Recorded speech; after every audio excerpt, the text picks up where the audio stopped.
صبر کن نرو. این یکی از اون ویدیوها نیست که بگی بعدم میبینم. یه سوال خیلی ساده دارم ازت. اگه همین الان یکی ازت بپرسه حالت خوبه، جواب واقعی چیه؟ نه اون حالم خوبه الکی، اون جواب واقعیش. اگه یه ذره مکث کردی بمون، این ویدیو احتمالاً به کارت میاد. ببین، ما آدم‌ها یه عادت عجیبی داریم. همیشه فکر میکنیم حال خوب قرار بعداً بیاد.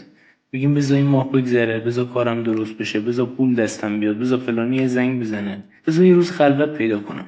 ولی واقعیت اینه که این بعداً هیچ وقت نمیاد. یا اگه بیاد ما حواسمون نیست، چون ذهنمون همیشه جلوتر از خودمونه.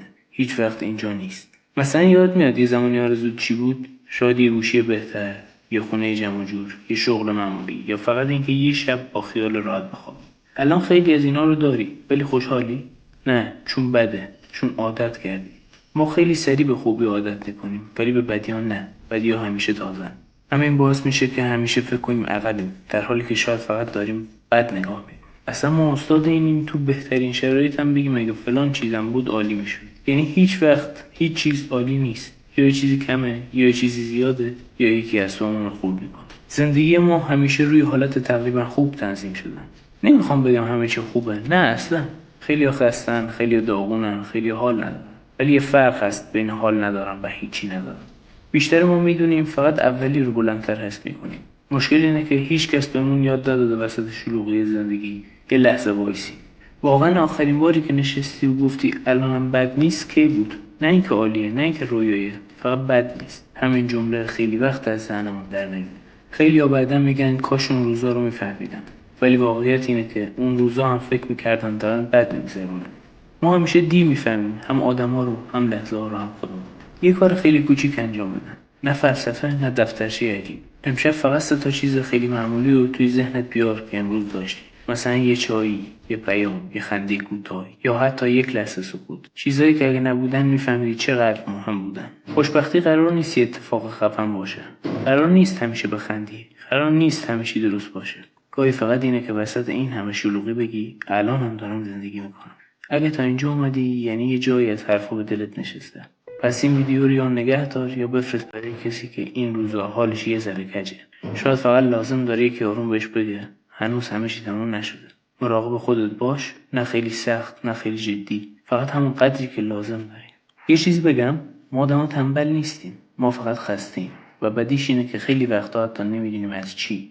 ببین، خستگی فقط این نیست که بدنت حال نداشته باشه. یه خستگی هست که از توی سرت میاد، از فکر کردن زیاد، از مقایسه، از اینکه هی بخوای خودتو جمع جور نشون بدی در حالی که توی دلت شلخته است.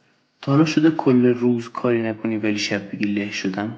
نه وزنه زدی، نه دویدی، نه کار سختی کردی. فقط فکر کردی، جواب دادی، خودتو توضیح دادی، خودتو سانسور کردی، لبخند زدی وقتی حالشو نداشتی. همین آدمو خسته میکنه. اصلا ما یه جایی انقدر وانمود میکنیم حالمون خوبه که خودمونم باورمون میشه. بعد یه شب یه آهنگ اشتباهی پخش میشه و میفهمی نه، اصلا خوب نبود.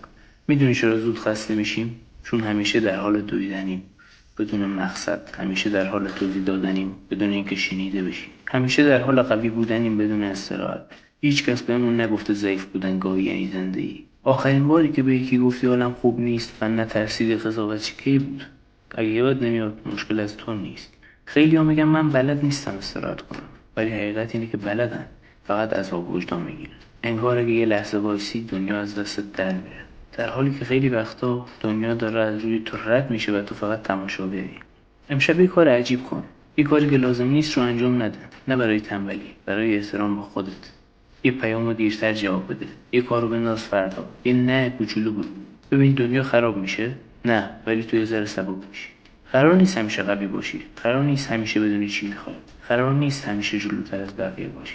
گاهی فقط کافی از خودت عقب نرو. اگه این ویدیو به دلت نشست یعنی خستگیت واقعیه و حق داری بهش گوش کنی. تا پایان ویدیو با ما همراه باش که میخوام درباره چیزی حرف بزنم که همه حسش کردیم ولی کمتر گفتیم.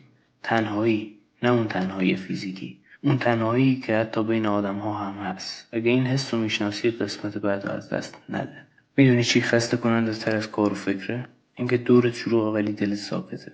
اینکه با آدم‌ها حرف میزنی ولی شنیده نمیشی. این تنهایی از اون تنهاییاست که با یه پیام هم پر نمیشه، یا حتی یه تماس. مثلا یه روز کامل با چند نفر میگذرونی، میخندی، شوخی میکنی، عکس میگیری. بس شب که میرسی خونه یه حس عجیبی میاد سراغت، انگار که هیچ کس واقعا منو ندید. این حس رو نمیشه توضیح داد، فقط میشه تحملش کرد.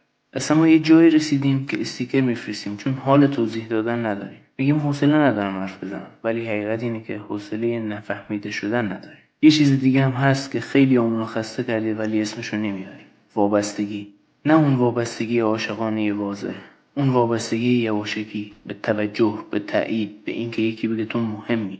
اگه یه روز هیچ کس زنگ نزنه، هیچ پیامی نیاد، هیچ نوتیفیکیشنی روشن نشه، حالت خوبه یا دلت یه ذره میریزه؟ خیلی یه نفر رو تو زندگیشون نگه میدارن، نه چون حالشون باش خوبه، بلکه چون تنهایی بعدش ترسناکتره.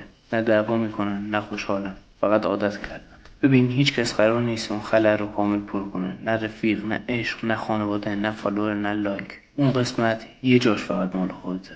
ما بیشتر از این که تنها باشیم از روبرو شدن با خودمون فراریم. آخرین باری که تنها نشستی بدون گوشی، بدون موزیک، بدون حواس پرتی و ازش فرار نکردی کی بود؟ اگه سخت طبیعیه، ما تمرینش نکردیم. یه شب فقط 10 دقیقه، نه بیشتر. گوشی رو بذار کنار، نه برای خودسازی، نه برای تغییر زندگی، فقط برای اینکه ببینی حالت با خودت چطوره. اگه حست بد شد اشکال نداره، این یعنی هنوز زندگی. زندگی قرار نیست همیشه حال خوب کن باشه، بعضی روزا فقط قرار بگذره. ولی اگه وسط این همه شلوغی بتونی گاهی بگی من هنوز اینجا، میری نباختی، نه به زمان، نه به آدما و نه به خود. اگه تا اینجا با اومدی یعنی یه جای حرفت شبیه حرفای من بود. این ویدیو نه برای انگیزه بود، نه برای نصیحت، فقط برای اینکه یادت بیاد تو تنها کسی نیستی که اینجوری اسم میکنه. در ادامه ویدیو ما همراه باش. یه خستگی هست که نه با خواب درست میشه، نه با مرخصی، نه با سفر. یه خستگی که وقتی میخوای یه کاری رو شروع کنی انگار دلت جلو نمیاد. نه تنبلی، نه بی‌حوصلگی، فرسودگی. میدونی نشونش چیه؟ اینکه چیزایی که قبلا باعث ذوقت میشد دیگه نمیشه. موفقیت بقیه حالت رو بد میکنه، حتی خوشحالی خودت هم کوتاهه. مدام میگی حوصله ندارم، این یعنی روحت یکم عقب افتاده، نه اینکه تو خراب شدی. ما انقدر گفتیم بی خیال بعدن که الان هر وقت باعث خوب میاد خودمون میگیم نه بابا جدی نیست. یه چیز دیگه هم هست که داره یواش یواش تو رو از تو میخوره. مقایسه. نه فقط با آدمای موفق، حتی با آدمایی که فقط بهتر وانمود میکنن. ما داریم با ویترین زندگی بقیه زندگی واقعی خودمون رو میسنجیم. اگه یه مدت از شبکه‌های اجتماعی دور شی، حالت بدتر میشه یا بهتر؟ اگه جوابشو ته دلت میدونی، یعنی خودت میدونی چی داره اذیتت میکنه. خیلی هستن که همه چیشون اوکیه ولی حالشون نه، و بعد به جای اینکه بپرسن چی داره اذیتم میکنه از خودشون میپرسن چرا من انقدر ضعیفم. سوال اشتباهه، جوابم همیشه آدمو میزنه. شاید لازم نیست بیشتر تلاش کنی، شاید فقط لازمه کمتر به خود فشار بیاری. شاید زندگی ازت نمیخواد بدوی، فقط میخواد زمین نخوری. همه مسیرها برای جلو رفتن نیستن، بعضیاشون برای زنده موندنن.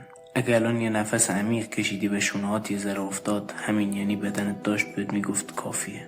قرار نیست 15 دقیقه پیش همون آدم الان باشی.